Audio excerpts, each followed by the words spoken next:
Let's get something straight right off the bat. Today we're talking about FNAF 4's mysterious box. Go figure, it's in the title and thumbnail. But we also already have a pretty clear explanation for the box and its existence, because Scott talked about it in his interview with Darko that happened last year during FNAF's anniversary. Basically, if you want to boil it down, the box doesn't matter in the grand scheme of FNAF. It is a relic of the original story told between games 1 to 4, but ultimately things obviously changed because Scott decided to continue the story, and the box essentially became redundant. Or to put it in an even simpler way, Scott forgot about it. In the interview, he basically explains what his thought process is when it comes to planning and ideas. He says that when he's making these games, a lot of what he thinks of are flowing ideas that tend to be the first half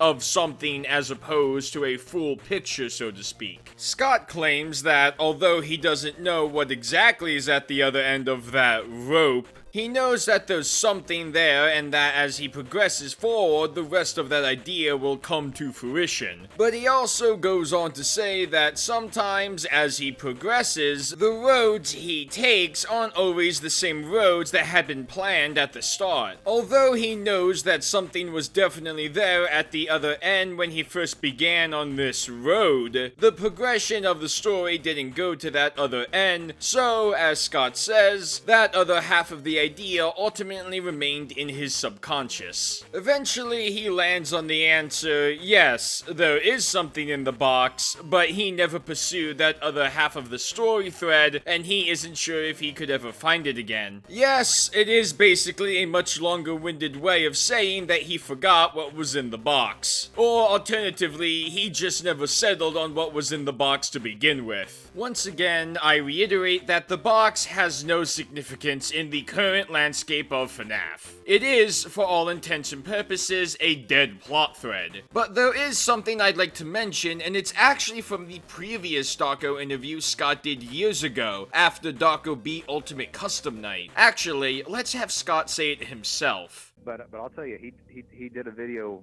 on that box, and he kind of said that he thinks the contents of the box changed over the years.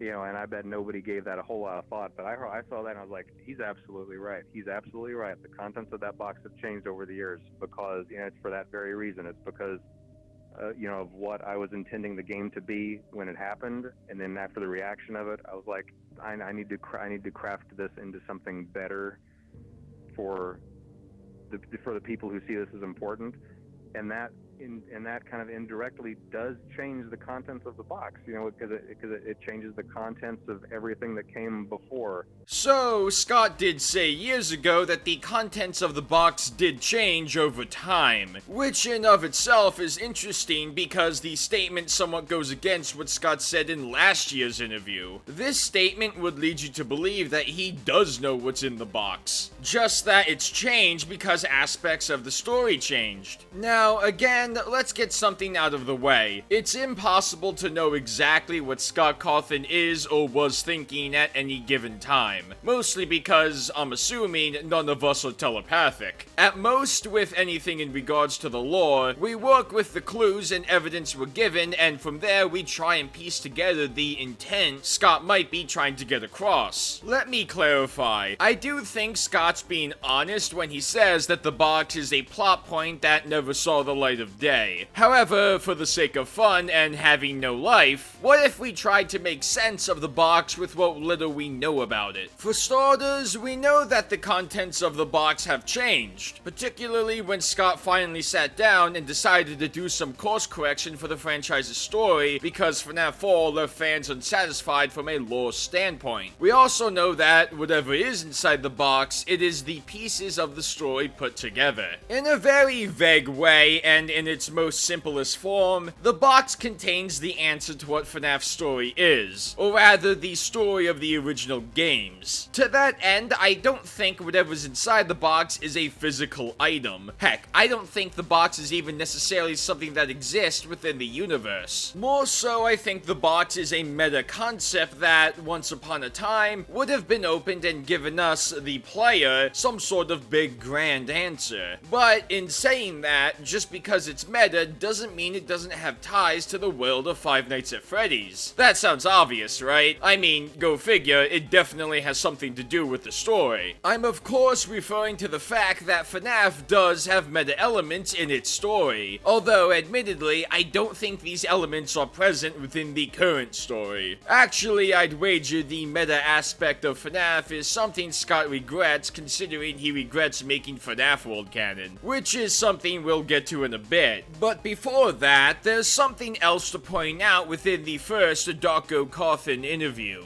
But the Five Nights at Freddy's 4, it kind of went a little too broad. It cast its net too wide for interpretation. I guess that's the best way to say it. You know, it went too broad for interpretation, and that left people unsatisfied. You know, because whereas the other ones, yeah, there were mysteries. 4 ended up just too mysterious to the point where you really couldn't, you know, there was no real way to figure out what was going on. It left people unsatisfied.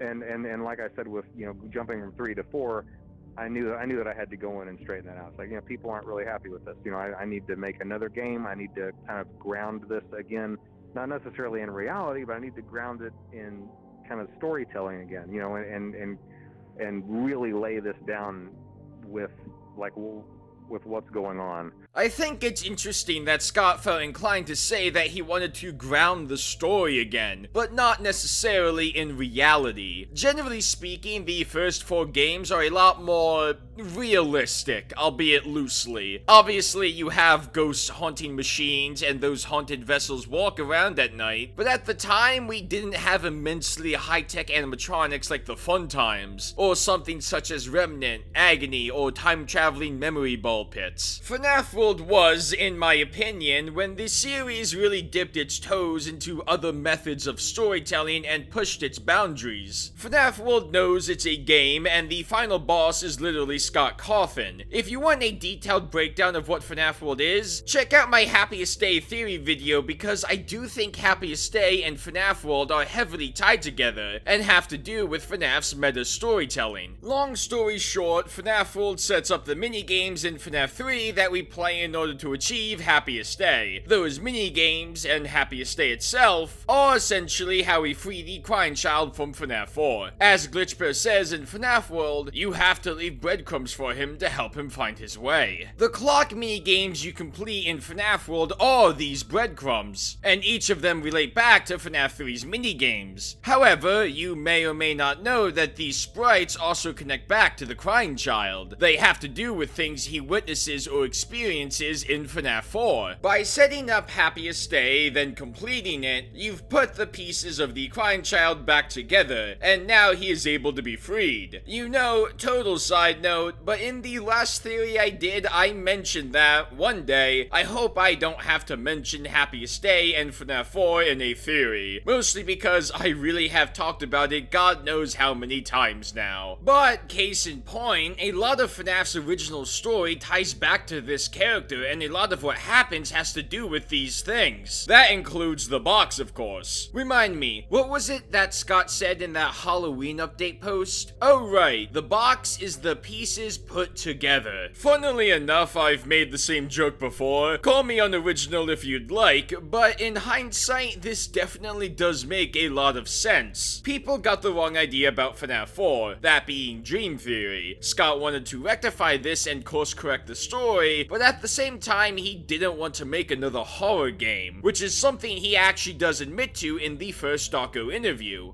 You know, one part of it was just that, I mean, you know, there's only so much that you can let your mind focus on, you know, murders and tragedy and stuff like that before it, you know, you kind of start cracking. Even if it's just stories that you're making up, there's only so much human suffering that the human mind can sit around and think about. And at that point, you know, I was 2 years in, you know, just fully committed to this grisly story of murders, and I had to make something more lighthearted. And in hindsight, what I should have done is, I should have used that for a troll game, or I should have, made something like, Foxy Fighters. I should have just done something that was obviously for fun and not tried to somehow tie it in to a canon game. A lot of people tend to forget that, although Scott regrets making FNAF World canon, it is in fact canon. That's why it very clearly ties back to FNAF 3 and FNAF 4. The contents of the box? Oh yes, it's the pieces put together, but it isn't physical items or the timeline laid out in front of us. It's the pieces of the crying child. Now the question one might have is, well, what does that mean? Pieces of the crying child? Again, I've talked about it before, but in the simplest way possible, you could describe it as pieces of his memory, being that those minigame sprites represent things that the crying child saw. Like I said before, much of what happens in the series ties back to the crying child and his shattered soul. It's up to interpretation, but it is possible that William Afton began his fear toxin experiments in an attempt to recreate what happened to the crying child. Actually, a better example would be the missing children's incident. While those aforementioned sprites represent pieces of the crying child's memory, it's possible his soul is actually split amongst the 5 original animatronics, or rather, the children that possess them. In order to free the crying child in FNAF 3, you first must gather the other children so that they can attend the party as well. This is all to say that, yeah, the crying child's death sparks a lot of what happens in the franchise. Some of it's up to interpretation, of course, but that's FNAF for you. But all that said, the fact of the matter is that none of this really matters. Even if it's the correct answer, it's redundant because Scott himself said so. What I'd like to talk about next is something a little bit different, that being why this is redundant. Why doesn't this matter anymore? Why didn't Scott do anything with the box? I think I might have the answer to that, and it's not that far-fetched at all. I'm going to sound like a broken record at this point, but the box is redundant. Not just because Scott said so in that interview, but because it serves no narrative purpose. You have to keep in mind that once upon a time, FNAF 4 was intended to be the final game, but because people were unsatisfied with the story, Scott continued. Something else we know that happened, or rather, something else Scott likes to do, is add clarification for his previous games in his next releases. Contrary to belief, FNAF World is no exception, considering its ties back to FNAF 3 and 4. Sister Location follows this tradition by showing us the FNAF 4 bedroom via the private room monitors, essentially confirming that FNAF 4 wasn't just a dream. Then we finally get to FNAF 6, where the original story is basically tied up in a little neat bow.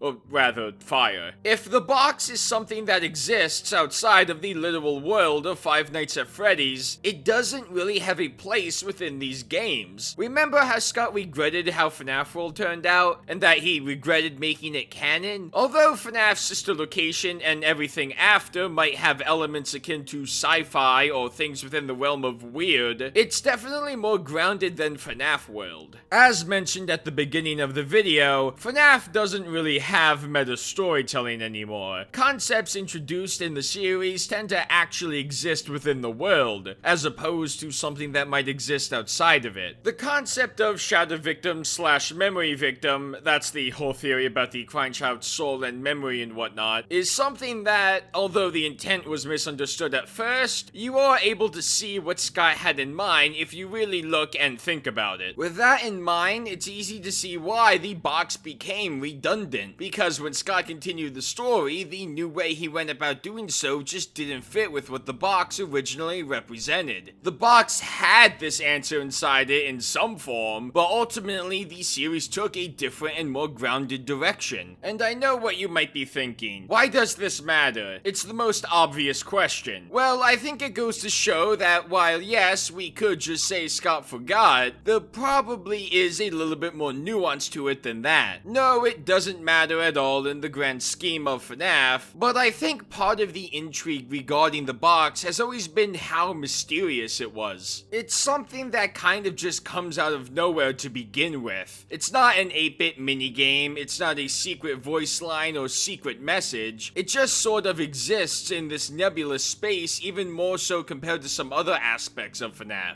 In a way, it's always been detached from the wider world of FNAF because, again, it doesn't actually physically exist within the universe. Nevertheless, I hope you enjoyed this video. The next FNAF video I plan on doing will either be a character breakdown or a theory about the Mimic, so be on the lookout for that. Also, if you want to be notified as to when I've posted or get sneak peeks as to what I'm working on, feel free to join my official Discord server. The link is in the description below. Also, if you're feeling generous, I'd certainly appreciate it if you left a like and a comment. I always like seeing what other people's opinions of a theory or topic might be, so feel free to voice any that might be on your mind. Besides all that, once again, I hope you enjoyed the video, and I hope you have a good day or a good night, whichever it is for you. Peace out.